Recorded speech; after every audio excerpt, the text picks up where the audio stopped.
በኢትዮጵያዊነቱ የቆመውን የአማራን ህዝብ ማጥቃትና መግደል ኢትዮጵያዊነትን መግደል ነው ብሎ የሚያምነው ወያኔ የሚባለው አሸባሪ ቡድን የፈጸመው በደል ለመሆኑ ራሱ ተፈራ ማሞ ባንደበቱ አማራ ቋንቋ ታዝሎ እነ ምኒልክን ለማውገዝ ይንደፋደፋኒ በአማራ ቋንቋ እያንቋረረ ፋኖ ለማጠላት ይሞክራል። ገዳ ይሄም አልገባው። የሰው ልጅ እንዴት እግሩን ብቻ 8 ጊዜ ሊመታ ይችላል? 8 ጊዜ እግሩ ላይ እንዴት ሊቆስል ይችላል?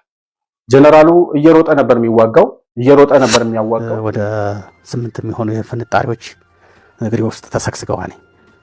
አሁን እየቆየ ሲሄድ ነርቤን ተደጋጋሚ ያልኩት አድርባይ ስልጣን ፈላጊ አጎብዳጅ አጎንባሽ ምናምን እያልክ የአማራን ህዝብ እየተሳደብክ ምን አልኩት መሰለ?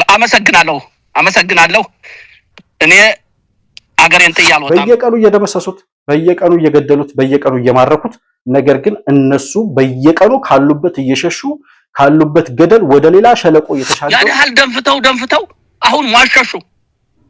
ለምን ጀግና ከሆነ አያደርገውም? እሺ ጀግና ከሆነ በአማራ ላይ ተረማምዶ ቀይ ባህርን እስቲያዝ ልኳቸው ህወሓቶች ናቸው፣ የሚያስታጥቋቸው ሻዕቢያዎች ናቸው። መልእክትና መረጃ የሚያገኙት ከነሱ በኩል ነው። ማንኛውንም አይነት ተልእኮ የሚቀበሉት ከግብጽ ከሻዕቢያና ከህወሓት ነው። እውነታውን ለመነጋገር ከዚህ በኋላ እኛ እያለን የኤርትራንና የትግራይ ህዝቦች ብልጽግና ሊያጠቃ አይችልም። ካጠቃም ምኒልክን በጥላቻ የሚያይ ማህበረሰብ እንዳለ ይታወቃል። ያንን ማህበረሰብ እንደ ማህበረሰብ በዚህ ደረጃ ይህን አጸያፊ ቃል አውጥቶ የሚሳደብ ሰው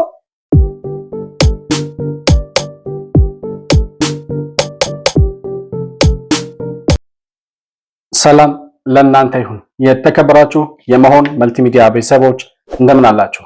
ብሩክ የሾርቅ አሰፋ ነኝ ከመሆን መልቲሚዲያ። የዛሬውን ዕለታዊ ፕሮግራማችንን ይዘን ቀርበናል። በዛሬ ፕሮግራማችን የአማራ ክልል በአማራ ክልል እየተንቀሳቀሰ ከሚገኘው የአማራው ሸኔ አመራሮች መካከል ጀነራል ተፈራ ማሞ በቅርቡ ከአንድ ሚዲያ ጋር የሰጡትን ቃለ መጠይቅ አስመልክቶ እዛ ላይ የተናገሯቸው ነገሮች ማህበረሰብን እንደ ማህበረሰብ የሰደቡበት የስድብ ቃል በአብዛኛው ኢትዮጵያውያን ዘንድ ቁጣን ቀስቅሷል። ያ የተነሳው የህዝብ ቁጣ ህዝብን ያስቆጣው ጉዳይ ምንድነው?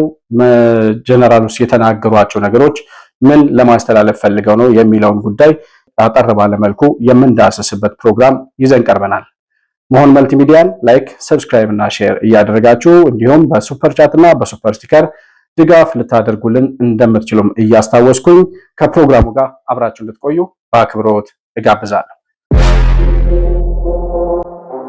መሆን መልቲሚዲያ ዘረኝነትንና ጥላቻን የሚጸየፍ በሐሳብ የበላይነት የሚያምን እውነትንና ኢትዮጵያዊነትን ለማጽናት የሚተጋ ሚዲያ ነው። መሆን መልቲሚዲያን በሱፐር ቻት እና በሱፐር ስቲከር እንዲሁም በገንዘብ መደገፍ የምትችሉ መሆኑን በአክብሮት እንገልጻለን። ይህን ሚዲያ መደገፍ እውነትንና ኢትዮጵያዊነትን ማጽናት መሆኑን አውቃችሁ ሼር፣ ላይክ፣ ሰብስክራይብ በማድረግ ለሌሎች ተደራሽ ማድረጋችሁን አትርሱ። መሆን መልቲሚዲያ የአዲሱ ትውልድ ሚዲያ። እንግዲህ ጀነራል ተፈራ ማሞ አንድ ኢትዮ ኒውስ ከሚባል የዩቲዩብ ቻናል ጋር ባደረጉት ቆይታ በስልክ ነበር ውይይታቸው የነበረው። በዛ ውይይት ላይ ያነሷቸው ነጥቦች አሉ። በእርግጥ እሳቸው ከተናገሯቸው ነገሮች ውስጥ ለአማራው ሸኔ ወይም እነሱ ፋኖ ለሚሉት የሽብር ቡድን ይጠቅማል ብለው ለራሳቸው በሚጠቅም መልኩ የተናገሩ መስሏቸው ያወጧቸው ሚስጥሮች የቡድኑን ገመናዎችና የቡድኑን የተደበቁ ማንነቶች ግልጥ አድርጎ ለህዝብ ያሳዩበት ቃለ መጠይቅ ነበረ። ከዚያው ጋር ተያይዞ ደግሞ ማህበረሰብን የአማራን ማህበረሰብ ማለት ነው፣ ከዛ ሲቀጥል መላውን ኢትዮጵያዊ በሚነካ መልኩ አጸያፊ በሆነ ስድብ ሲሳደቡ የነበረበት ቃለ መጠይቅ ነው የነበረው እና ዋናው ዓላማው የቃለ መጠይቁ ዓላማ ሰሞኑን ፈጠርን ካሉት የግንባር ጋር ተያይዞ የቡድኑን አመሰራረትና ቀጣይ ሂደቶችን አስመልክቶ የተናገሩባቸው ነገሮች ናቸው። ነገር ግን ቡድኑ የትም መድረስን የማይችል በየጊዜው ወደ ሞቱ ወይም ወደ መቃብሩ አፋፍ ላይ እየተቃረበ ያለ ቡድን መሆኑን በራሳቸው አንደበት ያመኑባቸው ብዙ ሚስጥሮችን ገላልጠው ያሳዩበት ኢንተርቪው ነበረ። እንግዲህ ጀነራሉ በመጀመሪያ ሲጀምሩ እንግዲህ ወደ ትግል የገቡበትን ሁኔታ ያነሳሉ። ወደ አማራ ፋኖ ትግል የገባሁት ይላሉ ወደ ውጭ መሸሽ ስላልፈለኩኝ ውጭ ያሉ የተለያዩ ሰዎች ወደ ከኢትዮጵያ እንደወጣ ሲለምኑኝ በነበረበት ጊዜ አልመጣም ብያቸው እኔ የአማራን ትግል የፋኖን ትግል የህልውና አደጋ የተጋረጠበትን የአማራን ህዝብ ትቼ ወደ ውጭ አልወጣም ብዬ ነው ወደ በረሃ የገባሁት። ይህንንም ደግሞ ውጭ ሀገር የሚገኙት ጽንፈኛ የአማራ ፖለቲካ አቀንቃኝ የሆኑት ተክሌሻው የሚባሉት ሰው ደውለው መንግስት በኔ ላይ አደጋ ሊያደርስብኝ እንደሚችልና ከዛ በኋላ ወደ ውጭ እንደወጣ ያቀረቡልኝን ጥሪ አልፈልግም ብዬ መሸሽን ራሱ ተክሌሻው ምስክር ሊሆን ይችላል ይላሉ። አዎ እንግዲህ ለጋሽ ተክሌሻው ይቅርታ አላለሁኝ ያለ ፍላጎታቸው እኔ ወደ ፋኖ ለመምጣት ዝግጅት እያደረኩ እያለም የተለያዩ ሰዎች ጋራ ይሆንና ቀጥታ ደወለ። ጀነራል ህይወትህን ይሄ ብልጽግና እንትን ሊያጠፋው ነው እንደዚህ ዝግጅት አለ ብሎ እና ብትወጣ ብሎ አመቻቹ። ዝግጅታቸው በጣም የተለየ ነው። ሁሉ ነገር ያለ ስጋት እንዲወጣ ነው ያዘጋጁትኝ። ምን አልኩት መሰለ? አመሰግናለሁ እኔ አገሬን ጥዬ አልወጣም። የአማራ ወጣት እያለቀ ዳር ሁኜ ዜና አላዳምጥም። የአማራ ወጣት እያለቀ ዳር ሁኜ ዜና አላዳምጥም። ስለዚህ አይሆንም ደህና ብዬ በዛየው እንግዲህ ተክሌሻው በእውነት አሁን ወደ ጫካ እንደወጣው ይሄን ምስክር ሊሆን ይችላል። እንግዲህ ጀነራል ተፈራ ማሞ በስራ ልምድም በእድሜም የሚያንሳቸው ሰው አይደሉም። በጣም ትልቅ ሰው ናቸው።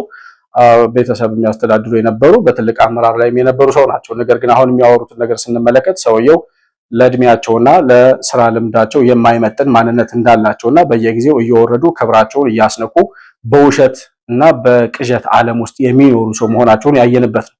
ምክንያቱም ጀነራሉ ወደ ትግል ሲወጣ ከመውጣታቸው በፊት ሲሉ የነበረውን ነገር እናስታውሳለን። በሕክምና ሰበብ ወደ ውጭ ሀገር ለመውጣት ብዙ ልመና አድርገው ውጭ ሀገር ከሚኖሩ ዳያስፖራዎች ጋር ተጻጽፈው የውጭ ሀገር ሕክምና ስለሚያስፈልጋቸው እንዳይሄዱ መንግስት ከለከላቸው ተብሎ በጣም ብዙ ፖለቲካ ሲሰራ እንደነበር እናስታውሳለን። ባለቤቱ ራሱ የጀነራሉ ባለቤት በአደባባይ ወጣ የጀነራሉ ጤንነት በአደጋ ላይ መሆኑንና ሕክምና እንደሚያስፈልገው ወጣ ተማጽኖ ያቀረበችበትንም ጊዜ እናስታውሳለን።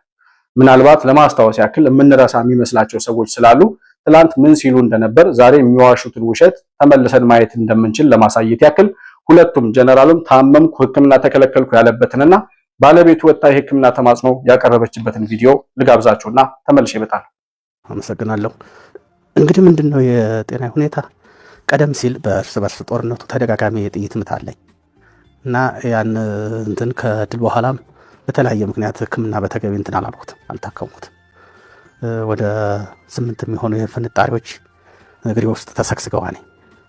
አሁን እየቆየ ሲሄድ ነርቤን ተደጋጋሚ እየነኩትም እንታሉ እና ሕክምና ያሳየኋቸው የተሻለ ሕክምና ካላገኘህ አትታከም እንትን አትበለው ነርቤን ይነካዋል፣ የተሻለ ሕክምና ነው መሆን ያለበት የሚል ይሄ ተነገረኝ። በኋላ ያው ጊዜ ወስጄ ባለፈው ወደ ውጭ እስራኤል ሀገር ያሉ ወገኖቼ አዩትኝ ላኩላቸው ያለውን ችግር እንትን አለ እዚሁ ይሰራን ብሎ ነበረ። ብርጋዴር ጀነራል ተፈራ ማሞ አስቸኳይ ሕክምና እንዲያገኙ ባለቤታቸው የትብብር ጥሪ አቀረቡ። የቀድሞ የአማራ ልዩ ኃይል አዛዥና በኢትዮጵያ ጦር ውስጥ ለረጅም ዓመታት ያገለገሉት የጦር መኮንኑ ብርጋዴር ጀነራል ተፈራ ማሞ ሕክምና የሚያስፈልጋቸው ጣዳፊ ሁኔታ ላይ መሆናቸው ተሰምቷል። የጀነራሉ ባለቤት መነን ኃይሌ የትብብር ጥያቄ በሚል ባቀረቡት ጥሪ የጀነራል ተፈራ ህመም ከሰሞኑ ቅዝቃዜ ጋር ተያይዞ ከፍተኛ ደረጃ ላይ ደርሷል ብለዋል። ሙሉ በሙሉ ማዳን ባይቻል እንኳን በመለስተኛ ሰርጀሪ ቢያንስ ስቃዩን ሊያስታግስለት የሚችል የምትተማመኑበት ሐኪምና ሆስፒታል የምታውቁት ሰዎች በውስጥ መስመር በመጠቆም ትተባበሩኝ ዘንድ እማጸናቸዋለሁ ሲሉም ባለቤታቸው በገጻቸው ላይ ጥሪ አስተላልፈዋል። ጀነራሉ እንዳሉትም የአማራ ልዩ ኃይልን በማፍረስ ስም በአማራ ህዝብ ላይ ጦርነት ያወጀው ብልጽግና ከዚህ በኋላ ሕክምና ለማግኘት ከሀገር ለመውጣት ያደረጉትን ጥረት በይፋ በማስተጓጎል የበቀል በትሩን አሳርፎባቸዋል። በተደጋጋሚ በውጭ ሀገራት የሕክምና ቀጠሮ ይዘው የነበሩት ብርጋዴር ጀነራል ተፈራ ህመሙ በርትቶባቸው አልጋ ላይ ቆይተው ነበር። ጀነራሉ ከጠናው ህመም በኋላ ትንሽ አገግመው የነበሩ ቢሆንም አሁን ሰሞንኛው ቅዝቃዜ ስቃዩን እንዳበረታባቸው በመግለጽ ነው ባለቤታቸው ይህንን የትብብር ጥያቄ ሊያቀርቡ ይቻላል። እንግዲህ ጀነራል ተፈራ በዚህ ደረጃ የምናስታውሰው በዚህ ዘመን መዋሸት እንደማይቻል ጠፍቷቸው ምናልባት የተናገሯቸው ነገሮች በሙሉ የመረጃ ባህር ውስጥ ተደብቀው እንደሚገኙና ማንም ሰው ፈልፍሎ ሊያወጣቸው እንደሚችል አለመረዳታቸው ራሱ ያሳዝናል። እና ትላንት እንዲህ ሲሉ የነበሩ ሰዎች ወደ ውጭ ሀገር ለመውጣት ውጭ ሀገር ወጥቶ የጽንፈኛ ፖለቲካ ለማራመድ ከነገዱ አንዳርጋቸው ጋርና ውጭ ሀገር ካሉ የከሸፉ ዲያስፖራዎች ጋር በጋራ በመሆን ውጭ ሀገር ሄዶ ሕክምና እንዲያገኝ በሚል እሱን ወደ ውጭ ለማስወጣት የተደረገው ትግል ሁሉ አልሳካ ሲል መንግስት ሰውየው እንዳልታመመ ወደ ውጭ ሊሄድ የሚለው የውሸት ፖለቲካ ለመስራት እንደሆነ ስለገባው በዛ ልክ የሄደበት መንገድ አላዋጣው ሲል ተመልሶ በረሃ የተገኘ ሰው ነው። እንግዲህ ይቺ ወጣ የሕክምና ድጋፍ እንዲያገኝ እያለች የምትለምነው ባለቤቱ ወይዘሮ መነን የምትባለው ሴትዮ ኤርትራዊ ነች። ኢሳያስ አፈወርቂ የኢትዮጵያን ጀነራሎች እንድትሰልልለት በጀነራል ተፈራ ማሞ በኩል አስርጎ ያስገባት የኤርትራ ሰላይ እንደሆነች ይታወቃል። ነገር ግን ወለየ ነኝ ትላለች፣ አማራ ነኝ ትላለች። የአማራን ሕዝብ በዚህ ደረጃ እየሸወደች መኖር የምትፈልግ ሰው ነች። እሷም ራሱ አሁን ያለችበት ሁኔታ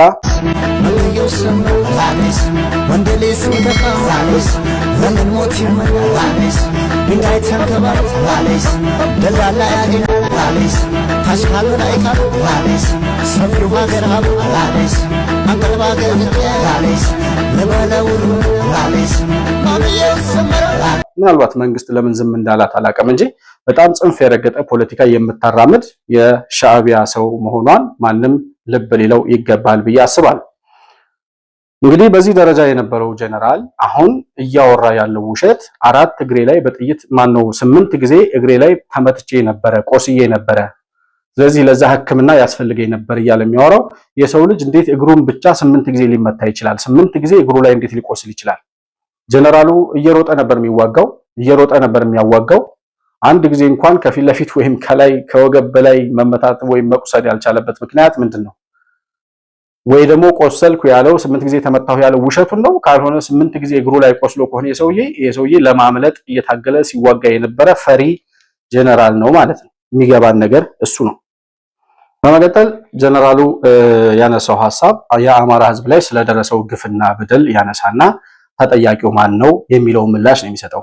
ተጠያቂው ማን ነው በሚለው ቃል ግን እስከዛሬ ድረስ የአማራ ሕዝብ ላይ ለደረሰው ግፍና በደል ጭቆና፣ ይሄ የአማራ ሕዝብ ልክ እንደ ገዢ መደብ ታይቶ እንዲጨቆን፣ እንዲገደል፣ እንዲባረር፣ እንዲሰደድና እንዲፈናቀል የተደረገው በማን ምክንያት ነው ለሚል ለቀረበለት ጥያቄ የአማራን ሕዝብ ሙልጭ አድርጎ የሚሳደብበትን በጣም አስጠሊታ የሆነ ቃል ከራሱ ንግግር ልጋብዛችሁና ተመልሼ እመጣለሁ። አማራ የሚባለው በተለይ የሚያደራጀው ኃይል ሁኔታውን አይቶ ትግሉን መቀየስ ሲገባው ዳር ሆኖ ወደ አውሮፓ ወደ አሜሪካ ፎርጥጦ እዛ ተቀምጦ ወመን በጤና አለ። እዚህ ላይ መደረግ የጀመሩ የሉም ማለት አይደለም። ይሄ ችግር ያለው አማራው ነው። በሌለበት በማይኖርበት ኢትዮጵያ እያለ ማን ነው ያጠቃን ነው? ፈረንጅ እኮ አይደለም መቶ ያረደን ነው እኮ በስልጣን ያለው ኃይል ጸረ አማራውን ህዝብ አስተባብሮ ነው ያረደው ነው። ይሄን መመከት የሚችል የአማራ ብሔርተኝነት መፍጠር አልቻለም። የአማራ ብሔርተኝነት ቢፈጠር ይተናነቀው ነበር። የለም ወደ አማራ መውረድ የለብንም ይላል። ይሄ ምድረ ግትልትል በአማራ ባህል በአማራ ቋንቋ ታዝሎ ይሄ ሰውዬ እንደሚያወራው ምንም እንኳን በስልጣን ላይ ካለ መንግስት ጋር የሚሰሩ ልሂቃኖችን ለመናገር የፈለገ ይመስላል እንጂ መናገር የፈለገው የአማራን ህዝብ ነው። የአማራ ህዝብ ማለት በኢትዮጵያዊነቱ ከፍታ ላይ መኖር የሚፈልገውን የአማራን ህዝብ፣ ኢትዮጵያዊነት ካልሆነ የብሔርና የጎጥ ፖለቲካ አይመጥነኝም አይወክለኝም የሚለውን የአማራን ህዝብ በዚህ ደረጃ ኢትዮጵያ እያለ በማይኖርበት ኢትዮጵያዊነት ውስጥ ኢትዮጵያ እያለ የሚተለተለው ግትልትል ነው ለአማራ ህዝብ ለአደጋ ለመጋለጡ ምክንያቱ ራሱ የአማራ ህዝብ ነው ይላል። ከዛ ሲቀጥል የአማራ ህዝብ አድርባይ ነው፣ ስልጣን ፈላጊ ነው፣ ለሹመኛ አዳሪ ነው፣ አጎንባሽ ነው፣ ሁሌ እንደሰገደ የሚኖር የራሱ ስብዕና የሌለው ሞራሉን የተሰለበ ሰው ነው፣ ህዝብ ነው ይላል ጀነራሉ። ይሄ ሰውዬ ነው አማራን በዚህ ልክ የሚያዋርድና የሚሳደብ ሰው ነው አሁን የአማራ ህዝብ ነፃ አውጪ ነኝ ብሎ አደባባይ ላይ የሚናገረው። ይሄ ሰውዬ በራሱ አንደበት ትላንትና ወጥቶ ሚዲያ ላይ ያደረገው ንግግር ራሱ ላይ ባክፋየር የሚያደርግ ፈንጅ ነው አጥምዶ የወረደው። በሶስተኛ ደረጃ ይሄ ሰውዬ ያነሳው የአማራ ህዝብ ላይ በደል የፈጸሙት እነማን ናቸው ለሚለው ጥያቄ አሁን ከዚህ የለውጡ ዘመን ከመጣ ጊዜ ጀምሮ እንግዲህ ኦሮሚያ ላይ ይገደሉ የነበሩ የተለያዩ የአማራ ተወላጆች መንግስት ነው የሚገላቸው፣ አብይ ነው የሚገላቸው፣ ገዳዩ አብይ ነው እያሉ እንደሚያወሩ እናስታውሳለን። ነገር ግን ይሄ ሰውዬ ትላንት ወጥቶ በተናገረው በራሱ ማስረጃ በራሱ ቃል ባመነው መሰረት ከ1983 ዓ.ም ጀምሮ ኦነግና ህወሓት የአማራን ህዝብ ሲበድሉ ሲጨቁኑ ነበር ይላል። በኋላ ይሄ ኃይል ምን ሆነ? በደንብ ሰራበትና ወደ ስልጣን መጣ። ወደ ስልጣን ሲመጣ የመጀመሪያ ያጠቃው አማራን ነው። ከደቡብ ኢትዮጵያ፣ ከምስራቅ፣ ከምዕራብ ተፈናቀለ የአማራ ህዝብ። ይህ እኮ ከመጀመሪያው ጀምሮ ነው። ከ83 ጀምሮ በቀጣይነት ተፈናቀለ። መሀል ሀገር ያለው ከሁሉም ያለ አማራ የወረደ የተናቀ ስራ እንዲሰራ ተደረገ። ከስራ እየተፈናቀለ እንዲለምን ስነ ልቦናው እንዲወርድ ለገዢዎቹ ለሁሉ አሜን ብቻ እንዲል ቀን ብሎ እንዳይቆ ተደርጓል። ከ1983 ዓመተ ምህረት ጀምሮ የአማራ ህዝብ ተገድሏል፣ ተፈናቅሏል፣ ትጥቁን ተቀምቷል፣ ስነ ልቦናውን ተቀምቷል። ጭራሽ በየቦታው መገደሉ በማንነቱ መጠቃቱ ሳያንስ ይላል ክብሩን ስነ ልቦናውን እንዲያጣ ተደርጓል የአማራ ህዝብ ይላል። ይህንን ያደረጉት ህወሓትና ኦነግ ናቸው ይላል። ከ1983 ዓመተ ምህረት ጀምሮ በአርባ ጉጉ፣ በጉራ ፍርዳ፣ በተለያዩ የኦሮሚያና የተለያዩ ጋምቤላም ቤንሻንጉልም አካባቢ የተገደሉ የአማራ ንጹሃን ኢትዮጵያውያንን ስናነሳ በእርግጠኝነት ከ1983 ዓመተ ምህረት ጀምሮ የተፈጸመ ግፍና በደል በኢትዮጵያዊነቱ የቆመውን የአማራን ህዝብ ማጥቃትና መግደል ኢትዮጵያዊነትን መግደል ነው ብሎ የሚያምነው ወያኔ የሚባለው አሸባሪ ቡድን የፈጸመው በደል ለመሆኑ ራሱ ተፈራ ማሞ ባንደበቱ አረጋግጧል። ነገር ግን እነዚህ ሰዎች ደግሞ አማራን ነፃ እናወጣለን የሚሉት ሰዎች ዛሬ እንደዚህ ራሳቸው በሚያምኑት የአማራን ህዝብ ያገለለ የአማራ ህዝብ ያልተወከለበት መንግስት የመሰረቱት ኦነግና ህወሓት የአማራን ህዝብ ምን ያክል እንደበደሉትና በአማራ ህዝብ ላይ የፈጸሙትን በደል ለማኝ እናደርገዋለን ብለው ተናግረው ለማኝ ያደረጉት የሚለውን የአማራን ህዝብ ላይ በደል የፈጸሙት ሰዎች ጋር በጋራ ተባብረን የአማራን ህዝብ ነፃ እናወጣለን የሚል ስላቅ የሚሳለቀው ደግሞ ይሄ ሰውዬ ነው። እዚሁ ኢንተርቪው ላይ ተጠይቆ ነበረ። ታዲያ ይሄ ከሆነ ይሄን በደል የፈጸሙት ህወሓትና ኦነግ ከሆኑ በአማራ ህዝብ ላይ እናንተ እንዴት ዛሬ ከነሱ ጋር ተባብረን እንሰራለን ትላላችሁ የሚል ጥያቄ አቅርቦለት ነበረ።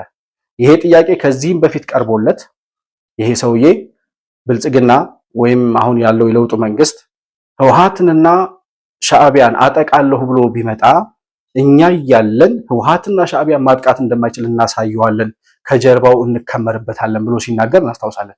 አሁንም ያንኑ የተናገረው ቃል በቃል ራሱን ደግሞታል። እዚህ ላይ አንድ ቁጥር ጥላታችን ብልጽግና ነው። ሌላ አሁን በቀኝ በግራ የምናየው ሌላ ጥላት የለም። ብልጽግና የሚባልን በገባበት እየገባን መምታት ነው። አሁን ብልጽግና ትግራይንም ለማጥቃት ቢንቀሳቀስ ኤርትራም ቢገባ በማን ነው የሚረማመደው? የሚረማመደው እኮ በአማራ ላይ ነው። በአማራ ላይ ሳይረማመድ በሱዳን ዙሮ ኤርትራ ይገባል እንዴ? ከዚህ የተነሳ እንደ ወታደር በእኛ መሬት ላይ እኛን ሳይጨፈልቅ ተረማምዶ አይሄድም ነው መልእክቱ። ስለዚህ ይሄን ደግሞ እድል አንሰጠውም። በዚህ አጋጣሚ እንደባለፈው በአማራ መሬት እያግራራ ትግራይ ላይ ገብቶ ሊተኩስ ይችላል። እስቲ ይየው እንዴት አልፎ ኤርትራ ላይ ሊተኩስ ይችላል? ዋናውን ነገር እኮ ይሄን መልካም ምድር ሳይቆጥ ይሄን ህዝብ ሳይይዝ እንዴት ነው የሚሄደው? ምክንያቱም ይሄ ጥላት ለዚህ ህዝብ አንደኛ ደረጃ ጥላታችን ነው። ስለዚህ እኛ ያለን በእኛ ላይ ተረማምዶ የትግራይን ህዝብ ሆነ የኤርትራን ህዝብ ሊያጠቃ አይችልም። ከኋላው እንከመርበታለን፣ እናራግፈዋለን። እዚህ ቃለ መጠይቁ ላይ ለማስተባበል ሲሞክር ሰምታችሁታል። ምክንያቱም ያኔ የለኮሰው ያኔ የረገጠው ፈንጂ የአማራን ህዝብ ምን ያክል እንዳስቆጣ ስለሚያውቅ ከህወሓትና ከሻዕቢያ ጋር ተባብረህ ነፃ የምታወጣው አማራን እንዴት ሊኖር ይችላል? ህወሓትና ሻዕቢያ ሊያጠቁት ሊገድሉት ሲያጠቁትና ሲገድሉት የነበረውን የአማራን ህዝብ ከገዳዮቹ ጋር ተባብረህ እንዴት ነፃ እናወጣለን ትላለህ? የሚል በጣም ጽንፍ የረገጠ ተቃውሞና ቁጣ በአማራ ህዝብ ዘንድ ስለቀሰቀሰ አሁን ያችን እጥፍ ለማድረግ ሞክሮ ነበር። ነገር ግን የወጡበት ዓላማ ወይም የሚልኳቸው አሁንም ተደራጀን የሚሉትን ግንባር የፈጠሩላቸው ምንም እንኳን የተፈጠረ ግንባር ባይኖርም ነገር ግን የሚመሯቸውና ትዕዛዝ የሚሰጧቸው ሻዕቢያና ህወሓት ስለሆኑ እነሱን የሚያስቀይም ነገር መናገር አይፈልግም። ስለዚህ ሊያስተባብል ሞክሮም ሳያስተባብል አምኖ ነው የተሻገረው ይሄ ሰውዬ። ነገር ግን ለማስታወስ ያክል አሁን ያለውን ቃል በቃል ከዚህ በፊት ከ6 ወር በፊት የተናገረው ንግግር ላይ ደግሞት እንደነበር ላሰማችሁና ተመልሼ እመጣለሁ። እውነታውን ለመነጋገር ከዚህ በኋላ እኛ እያለን የኤርትራንና የትግራይ ህዝቦች ብልጽግና ሊያጠቃ አይችልም። ካጠቃም ዝም አንለው። ይሄ መታወቅ አለበት። በየተራ ስሜነኞች እየተመጡ አይቀጥሉም። ስለዚህ ይሄ ምንም እኛም እድል አንሰጠውም። ከዚህ በፊት የተደረገው ከመጠን በላይ ነው። እኛ በሌላ መንገድ ነው። እነሱ በየተራ ታርጌት አድርጎ አላማ አድርጎ በየተራ እየጨፈጨፈና አይናችን እያየ በእኛ በኩል ዝም አንለው። ይሄን አውቆ ነው ሲገባ፣ ይሄን አውቆ ነው ከኋላው እንደምንከመርበት አውቆ ነው ወደዛ ሊያደርገው የሚችለው። ስለዚህ እነሱ እየተጨፈጨፉ እነሱ እየተመቱ እኛም እስከሚደርስ እንደማንጠብቀው እሱም ያውቀዋል፣ እኛም እናውቀዋለን። እውነታው ይሄ ነው። የአማራን ህዝብ ከሚገድሉ ዋናው ትግላችን ዋናው ጠላታችን የአማራ ኤሊት ነው። የአማራ ጨቋኟ የአማራ ብሔር ናት ዋናዋ ጠላታችን። ስለዚህ ዋናው ትግላችን ጨቋኟን የአማራን ብሔር መታገል ነው ብሎ በማኒፌስቶ ላይ ጽፎ የአማራን ህዝብ በቻለው መጠን ሁሉ 27 ዓመት ሙሉ በማንነቱ እንዲገደል፣ እንዲፈናቀል፣ እንዲሰደድ ያደረገውን ህወሓት የሚባል አሸባሪ ቡድን የአማራ ምን ያክል ጠላቱ እንደሆነ እየታወቀ ይሄ ሰውዬ ከነሱ ጋር ተባብሮ አማራን ነፃ እናወጣለን እንደሚል ዛሬ ለሁለተኛ ጊዜ አረጋግጦልናል። ምክንያቱም ይሄን ላይሉ የሚችሉበት እድል የለም። የሚልኳቸው ህወሓቶች ናቸው፣ የሚያስታጥቋቸው ሻዕቢያዎች ናቸው። መልእክትና መረጃ የሚያገኙት ከነሱ በኩል ነው። ማንኛውንም አይነት ተልእኮ የሚቀበሉት ከግብጽ ከሻዕቢያና ከህወሓት ነው። እነዚህ ሰዎች የአማራ ጠላት እንጂ የአማራ ነፃ አውጪ አይደሉም። ሲጀመር ባርነት ውስጥ የገባ ህዝብ የለም። ነፃ የነበረውን የአማራን ህዝብ ወደ ባርነት እያስገቡ ያሉ የባርነት ዘመን የጨለማ ዘመን ተላላኪዎች፣ የጠላት አጀንዳ አስፈጻሚዎች ናቸው እነዚህ ሰዎች ብለን የምንናገረው በምክንያት ነው። ይሄ ብቻ አይደለም። የኢትዮጵያ የህልውና ጥያቄ የሆነውን የባህር በር ከዚህም በፊት በተደጋጋሚ እኛ የባህር በር አይመለከተንም እያሉ የተለያዩ የፋኖ አመራሮች ሲናገሩ ሰምተናል።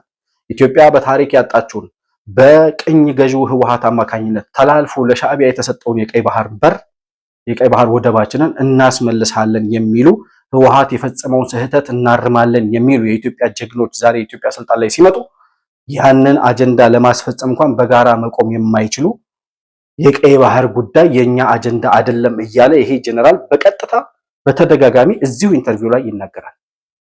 የሚያወራው እንደውም አሁን ሻዕቢያና ህወሓትን አጠቃለሁ ብሎ በእኛ በኩል ተረማምዶ እስኪ ወንድ ይሞክር እያለ የሚፎክረው ጀነራል ከቀይ ባህር ጋር አያይዞ ደግሞ ቀይ ባህርን አገኛለሁ ወይም አስመልሳለሁ እያለ የሚያወራው ውሸት ነው።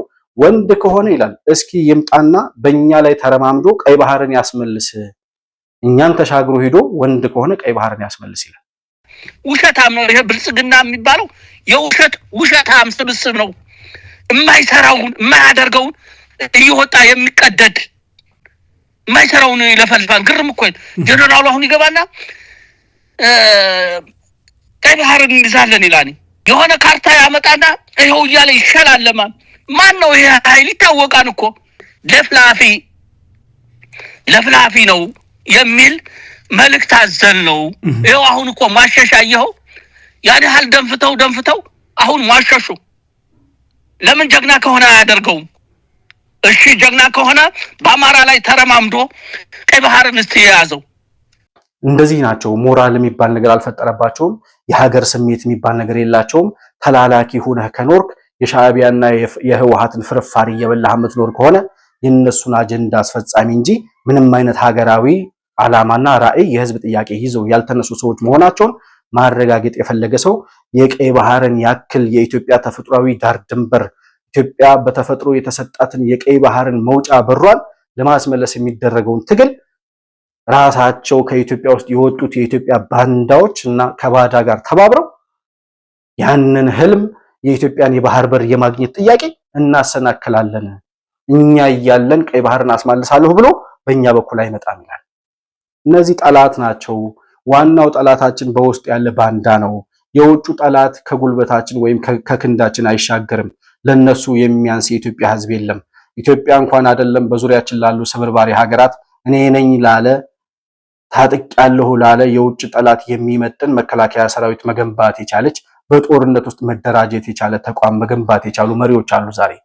ነገር ግን ከውጩ ጠላቶቻችን ይልቅ ውስጣችን ያሉ ባንዳዎች የሀገርን ጥቅም እንዴት አሳልፈው እንደሚሰጡ ከራሳቸው አንደበት እንደዚህ እየሰማን ስንመጣ ማረጋገጫው እነዚህ ሰዎች ባንዳ ለመሆናቸው ራሳቸው እያመኑ በመሆኑ አብዛኛው ደጋፊያቸው ከካምፓቸው እያመለጠ የሚወጣበት ምክንያት ይሄው ለመሆኑ አስረጂ አያስፈልገውም።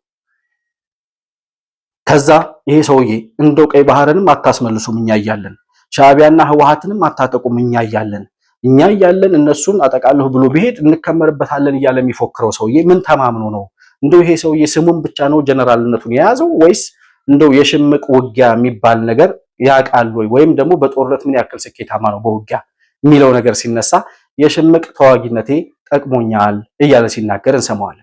ባለፈው አይተሃል ግዳን ላይ የተደረገው 4-5 ክፍለ ጦር ነው ሽባ የሆነው ያምርኮኛ ሁሉም ቦታዎች ላይ ጎንደር ላይ ጎጃም ላይ ሸዋ ላይ የሚደረጉ ውጋዎች ከዛም አልፈው እየሄዱ ነው። የሽምቅ ውጋው ጋር ግን እንዳለው ጠቅሞኛል ከግሌ ጀምሬ አደርገዋለሁ ማድረግ አለብኝ ብዬ የገባሁት ያመነሻ ነው። የዛ ክምችት ነው። ጥቁር ክላሽ እያለ ያንቋርር ነበር። ይሄ ጥቁር ክላሽ የሚያስፈልገው ተኩሶ መሬት ላይ ጠብ የማያደርገው ለአማራ ፋኖ ነው። ለአንተ አያስፈልግም። ለምርኮኛ ስነ ልቦና ላለው አያስፈልግም። ንጠቀው አልኩትኝ። ጦሩ ንጠቀው። ይሄን ጥቁር ክላሽ አለው ንጠቀው። ከተወሰነ በኋላ ጋሼ ጥቁር ክላሿን ይዘናልኝ የምንፈልጋት አንገታሟን ነው አለ። ስናይፐሩን ማለት ነው። እሱም ያንተ ነው፣ ሁሉ ያንተ ነው። ይሄ የያዘውን በሙሉ ንጠቀው የሚለው ዘመነ ካሴ የሚባለው አሁን የዚህ ቡድን መሪ ተደርጎ የተመረጠው አሸባሪ ከ2 ዓመት በፊት ገድለን የገነዝነውን መንግስት ሳንቀብረው አንደራደርም ሲል ነበር። ይሄም መንግስት ሳይቀብረው ግን ወደ መቃብሩ ሳይገባው መቼ ነው ግብአተ መሬት የምታስፈጽሙት ወይም ቀብሩን የምታስፈጽሙለት የመንግስት መቼ ነው ብለን ስንጠብቅ ጭራሽ እነሱ ከ2 ዓመት በኋላ ገና ተደራጀን እያሉ ነው።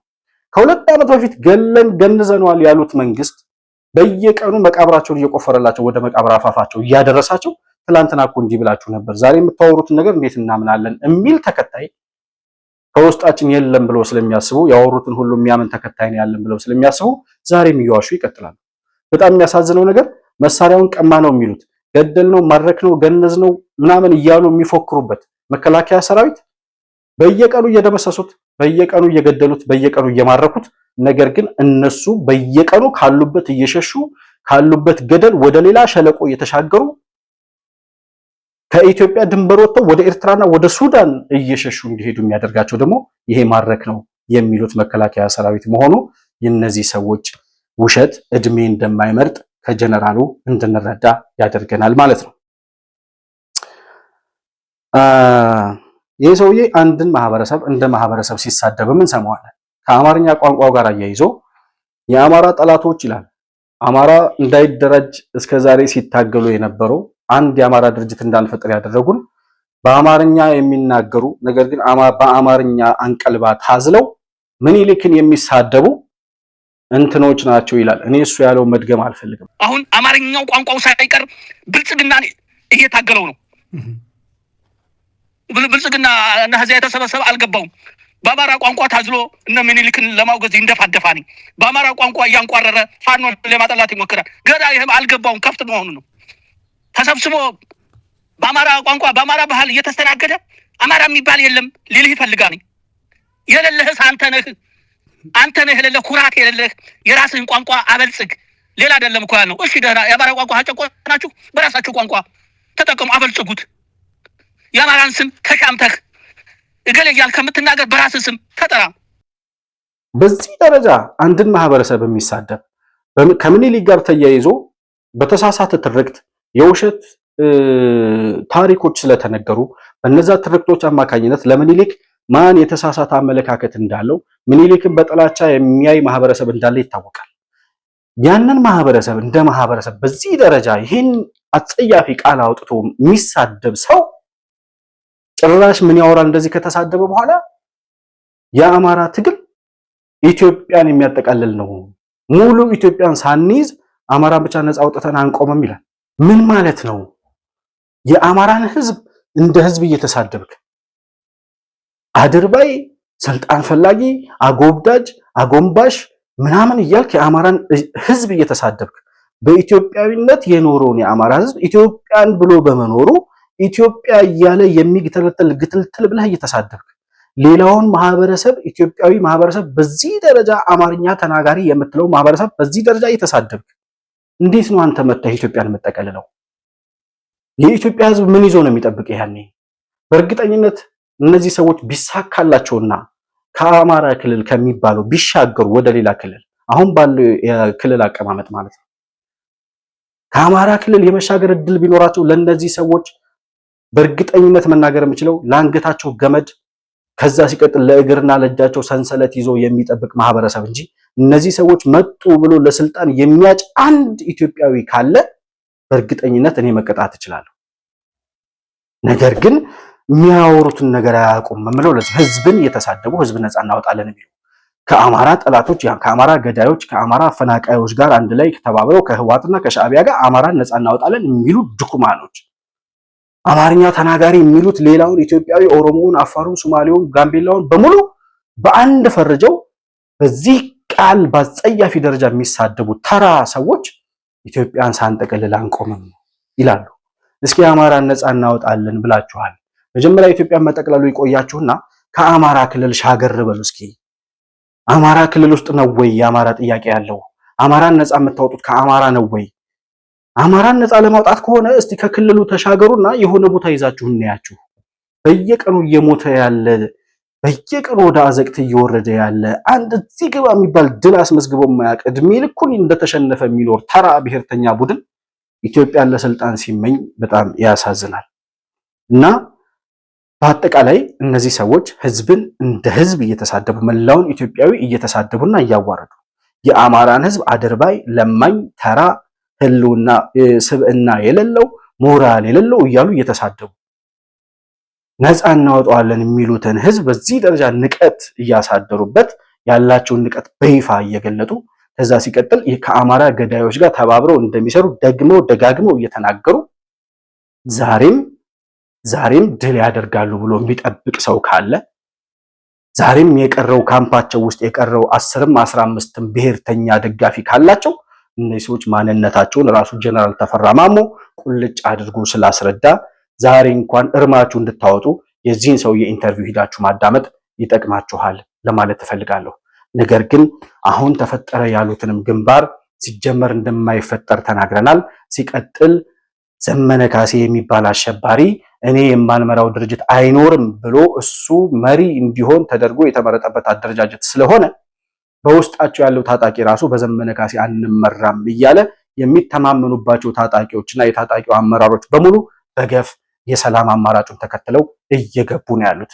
ነገ ከነገ ወዲያ በግልጽ ይፋ የምናወጣው ከውስጥ የምናገኛቸው መረጃዎች እንደሚያስረዱት በስም የምናውቃቸው በማንነት የምታውቋቸው በአመራርነት ደረጃ በዚህ ጽንፈኛ ቡድን ውስጥ ያሉ በግንባር ቀደምነት የምታውቋቸው ሰዎች ከነዘመነ ካሴና ከነጀነራሉ አፈንግጠው ወደ ሰላሙ አማራጭ እየመጡ መሆናቸውን ነገ ከነገ ወዲያ በምንሰራው መረጃ የምናጋለጥ የምናወጣ ወይም ወደ እናንተ የምናደርስ ስለሚሆነው በአጠቃላይ ግን ማንነታቸው በየቀኑ እየተገለጠ ለአማራ ሕዝብ ያላቸው ጥላቻና ንቀት በየጊዜው እየተገለጠ ማስካቸው ተገልጦ ማንነታቸው በደንብ እየታዩ ያሉ ሰዎች ስለሆኑ ዛሬ እነዚህ ሰዎች የመጨረሻ ካፈርኩ አይመልሰኝ የሚል ትግል ውስጥ የገቡ የጠላት አጀንዳ አስፈጻሚዎች የህወሓትና የሻዕቢያ ፈረሶች መሆናቸውን በራሳቸው አንደበት ስላረጋገጡ መላው ኢትዮጵያዊ ይሄን ኢንተርቪው አዳምጦ ማንነታቸውን እንዲረዳ ለመጋበዝ እፈልጋለሁ። ለዛሬ የጀነራሉን ቃለመጠይቅና የተሳደቧቸውን አጸያፊ ስድቦች የዳሰስንበት ለአማራ ህዝብ ለኢትዮጵያ ህዝብ ያላቸውን ንቀት የተመለከትንበት የዛሬው ፕሮግራማችን ይሄንን ይመስላል። መሆን መልቲሚዲያን ላይክ፣ ሰብስክራይብ እና ሼር እያደረጋችሁ እንዲሁም በሱፐር ቻትና በሱፐር ስቲከር ድጋፍ ልታደርጉልን እንደምትችሉም ከታች በምናስቀምጠው የንግድ ባንክ አካውንትም ድጋፍ ልታደርጉልን እንደምትችሉ ለማስታወስ እወዳለሁ። ከፕሮግራሙ ጋር አብራችሁ ስለነበራችሁ እጅግ በጣም አድርጌ አመሰግናለሁ። በሌሎች አዳዲስ መረጃዎች እስከምንገናኝ ድረስ ሰላም በያላችሁበት ለእናንተ ይሁን። መሆን መልቲሚዲያ ዘረኝነትንና ጥላቻን የሚጸየፍ በሐሳብ የበላይነት የሚያምን እውነትንና ኢትዮጵያዊነትን ለማጽናት የሚተጋ ሚዲያ ነው። መሆን መልቲሚዲያን በሱፐር ቻት እና በሱፐር ስቲከር እንዲሁም በገንዘብ መደገፍ የምትችሉ መሆኑን በአክብሮት እንገልጻለን። ይህን ሚዲያ መደገፍ እውነትንና ኢትዮጵያዊነትን ማጽናት መሆኑን አውቃችሁ ሼር፣ ላይክ፣ ሰብስክራይብ በማድረግ ለሌሎች ተደራሽ ማድረጋችሁን አትርሱ። መሆን መልቲሚዲያ የአዲሱ ትውልድ ሚዲያ